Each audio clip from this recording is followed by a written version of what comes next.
সাকিব আল হাসান ও তামিম ইকবালকে আবারও দেখা যাবে একসাথে খেলতে। যুক্তরাষ্ট্রের 60 স্ট্রাইকস টুর্নামেন্টে একসময়ের দুই পরম বন্ধুকে ভিন্ন দুই দলে খেলতে দেখা যাবে। লস অ্যাঞ্জেলস ওয়েবের হয়ে সাকিব ও টেক্সাস গ্ল্যাডিয়েটর্সের হয়ে খেলবেন তামিম ইকবাল। আগামী অক্টোবরে মাঠে গড়াবে আসরটি, যার আয়োজন করছে যুক্তরাষ্ট্রের ন্যাশনাল ক্রিকেট লিগ। 4 মাসের বেশি সময় থেকে মাঠের বাইরে আছেন তামিম ইকবাল।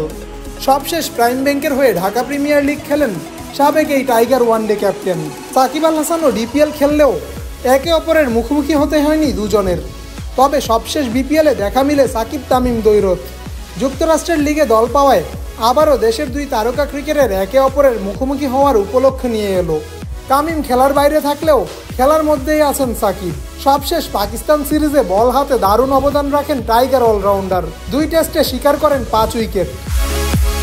পাকিস্তান সিরিজ শেষ করেই খেলেন কাউন্টিতে, সেখানে 2 ইনিংস মিলিয়ে 9 উইকেট শিকার করেন সাবেক টাইগার ক্যাপ্টেন সাকিব আল হাসান।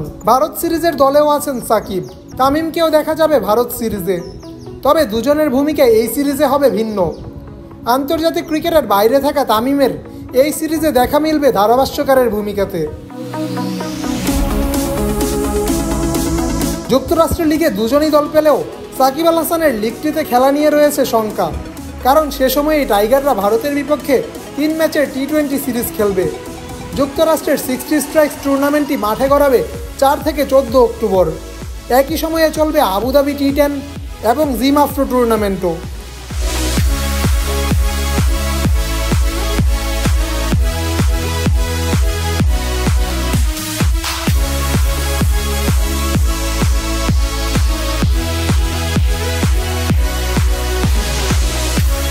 জামান আশরাফ, টিম স্পোর্টস।